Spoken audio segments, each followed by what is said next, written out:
Oke, jadi kamu nggak kuat beli laptop Asus seri ROG, beli aja Asus seri TUF Gaming. Dulu kami juga sudah pernah bikin video review laptop seri Asus TUF Gaming A15 dengan seri FA506NF yang jadi laptop gaming termurah dari Asus. Kalau kamu mau lihat videonya bisa klik link yang ada di sini ya. Yuk sekarang kita bahas Asus TUF Gaming A15 lagi dengan seri FA507UV.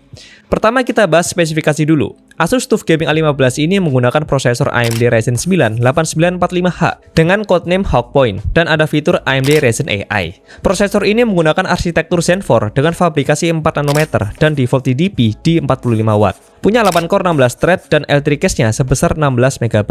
Ditambah ada NPU Ryzen AI up to 16 TOPS tera operation per second.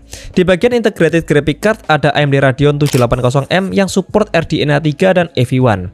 Dari prosesor dan integrated graphic card aja udah overkill sih ya. Tapi di laptop ini juga masih ada GPU Nvidia GeForce RTX 4060 laptop yang punya 3072 CUDA cores dan TDP up to 140 watt dengan VRAM sebesar 8 GB. Memori atau RAM-nya sebesar 16 GB DDR5 5600Hz. Tapi sayang banget bro, masih single channel. Cuma kamu bisa upgrade lagi kok up to 64 GB karena sudah disediakan satu slot kosong. Untuk storage bawaannya sebesar 1 TB M.2 NVMe Gen 4 yang punya speed read dan write-nya segini. Di bagian storage ini juga sudah disediakan satu slot PCIe Gen 4 supaya kamu bisa tambah kapasitas storage-nya. Secara spek aja udah gokil parah nggak sih? Nah, tapi biar afdol kita benchmark dulu kali ya. Pertama kali kami coba dengan Cinebench 2024 dengan mode turbo dan kita looping sebanyak 5 kali bisa mendapatkan seperti pada tabel berikut.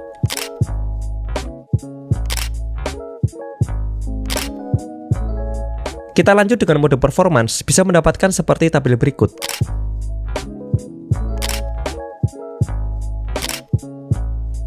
Dan terakhir dengan mode Windows bisa mendapatkan seperti tabel berikut.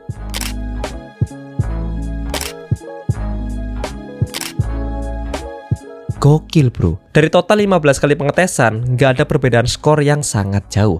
Kesimpulannya emang sih, mode turbo ini yang paling kenceng. Dari sini kita bisa lihat kalau AMD Ryzen 9 8945H itu cukup kenceng dan sangat efisien. Prosesornya efisien, ditambah cooling system yang bagus dari laptopnya ini. Makanya hasilnya bisa stabil banget. Next kita benchmark dengan 3D Mark. Ini ada banyak, jadi aku tampilin screenshotnya aja ya.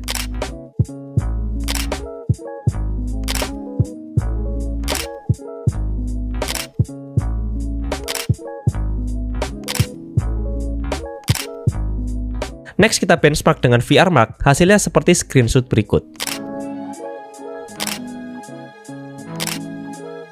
Lanjut kita benchmark dengan PC Mark 10, hasilnya seperti screenshot berikut. Selanjutnya kita benchmark di Blender dengan file Barbershop dan kita render pakai CPU-nya butuh waktu 26 menit 37 detik. Lalu jika di render dengan GPU-nya hanya butuh waktu 3 menit 26 detik. Next kita masuk ke Realtest dengan benchmark render video di Adobe Premiere Pro 2025, video sepanjang 49 menit 4K 25 fps dengan efek-efek dan juga b-rollnya bisa dirender dengan waktu 13 menit 34 detik. Ini udah termasuk cepet loh untuk render video yang cukup panjang. Nextnya kami coba Realtest lagi dengan render di After Effects. FYI dulu, ini kami ambil file After Effects-nya dari punya orang. Dan kalau kamu mau download juga, link downloadnya ada di deskripsi ya. Oke, kami tes rendernya di 1080p, hanya butuh waktu 9 detik bro. Realtest terakhir, kami coba ekspor 117 foto dari Lightroom. Ini hanya butuh waktu 25 detik. Secara benchmark sintetis dan juga Realtest, ini udah bagus bro hasilnya. Nah, gimana kalau misalnya kita buat gaming? Seperti ini hasilnya.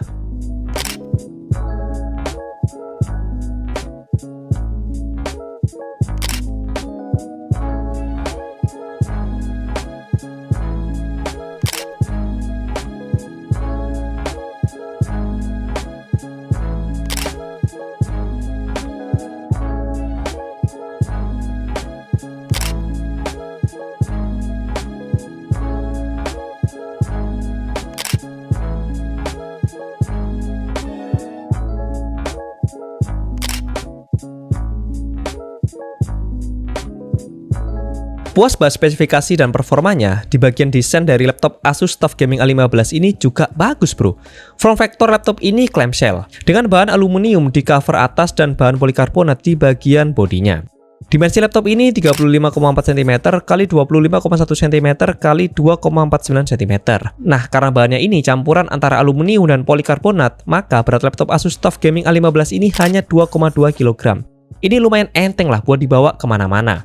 Di laptop ini ada logo Asus TUF di bagian cover display-nya dan ada juga di pojok kanan dari touchpad-nya. Lampu indikatornya membentuk huruf X yang menambah kesan kalau ini laptop gaming banget. Dan warna laptop ini Mecha Grey atau abu-abu tua. Masuk ke bagian layar, laptop ini menggunakan layar IPS berukuran 15,6 inci. Resolusinya Full HD dan punya refresh rate di 144Hz. Klaim dari Asus sendiri sudah bisa mengcover 100% sRGB dan 75% Adobe RGB.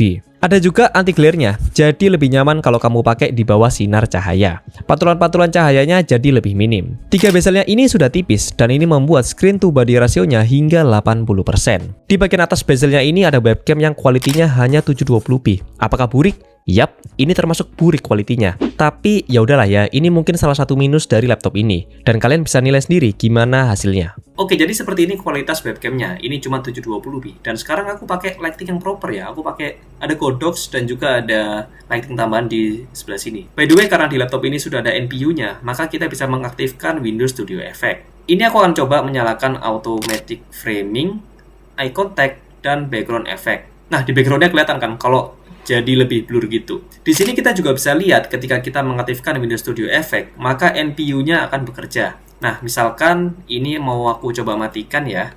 Nah, ini akan aku matikan. Nah, maka NPU-nya akan balik ke 0%. Kalau dinyalakan lagi,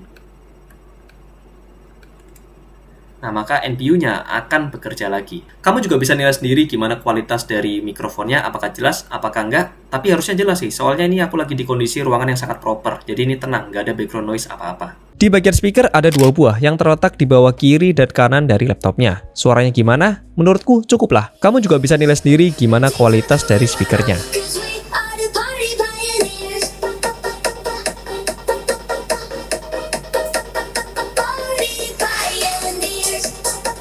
Untuk I/O port bisa terbilang sudah cukup lengkap. Bahkan ada tulisan USB 4 yang di-highlight banget nih sama Asus. Oke, di sebelah kanan ada satu Kensington lock dan ada satu USB Type-A 3.2 Gen 1. Sedangkan di sebelah kiri ada port DC-in, ini untuk ngecharge, Ethernet port, satu port full HDMI 2.1, satu USB 4 Type-C yang ada highlight-nya tadi, satu USB-C 3.2 Gen 2 yang support power delivery, satu USB Type-A 3.2 Gen 1 lagi, dan ada satu port audio combo jack. Di bagian keyboardnya ini sudah full size. Desainnya ini khas banget dari seri Asus TUF. Tombol WASD punya keycaps yang berbeda dari tombol lainnya. Dan feel mengetiknya menurutku enak sih, udah cukup lah.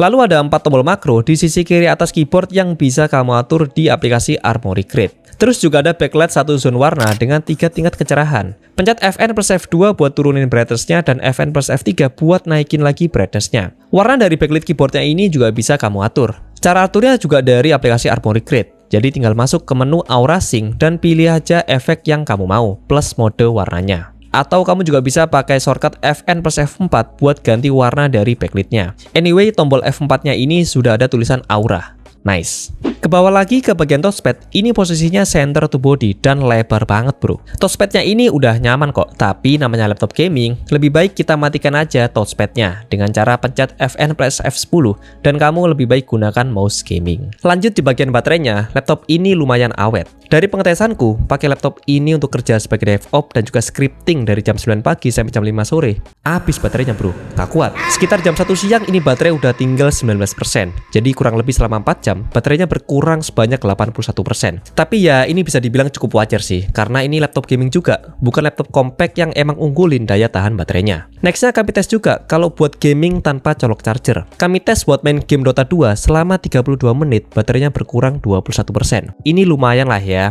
Kira-kira kalau kamu main game Dota 2-nya bisa sampai 1 jam, baterainya berkurang kurang lebih 42%. At least dari sini kamu bisa tahu kalau kamu masih bisa gaming di laptop Asus TUF Gaming A15 tanpa harus colok ke charger. Kalaupun baterainya ini habis, ngecharge-nya pakai charger bawaannya juga lumayan kenceng sih. Kapasitasnya 240 watt bro. Kami coba tes ngecas selama 30 menit, dari 4% bisa naik ke 49%, dan di cas selama 1 jam bisa naik ke 93%. Jadi statement di awal video ini udah paling bener sih. Kalau kamu belum punya budget untuk beli laptop seri ROG, beli Asus TUF Gaming A15 ini udah cukup banget. Performanya keren, desainnya ini gamingnya dapet, tapi kalau kamu pakai kerja juga masih oke lah. Beratnya cuma 2,2 kg yang lumayan enteng buat dibawa kemana-mana, dan baterainya ini ya plus minus ya. Aku nggak bisa bilang awet juga, tapi paling nggak kamu bisa pakai ini laptop untuk gaming tanpa di-charge. Dipakai kerja kasual tanpa di-charge pun juga masih bisa selama 4 jam. Minusnya menurutku cuma ada 2 sih. Pertama di kameranya yang burik banget. Ya sekedar nice to have aja lah. Kedua sayang banget, RAM bawaannya ini hanya single channel dan 16 GB. Contohnya saat kami benchmark dengan Blender, After Effects, ekspor 117 foto dari Lightroom, memorinya ini langsung hampir mentok ke 16 GB. Saran dari kami sih setelah kamu beli laptop ini, harus banget beli satu memori lagi. Minimal kamu beli yang 16 GB lagi lah ya. Biar totalnya jadi 32 GB. Harganya rata-rata 600 ribuan doang, aku cek di Tokped. Tapi pastiin aja kalau kamu beli RAM-nya tuh yang speednya sama di 5600 MHz. Nah ini laptop kan harganya 22 jutaan. Kalau diskon bisa sampai 21 juta. Tapi penasaran juga nggak sih sama Asus TUF Gaming A15 yang cuma 11 jutaan? Nah coba klik video yang ada di sini ya. Oke, aku Fahri Akbar, sampai jumpa di next video.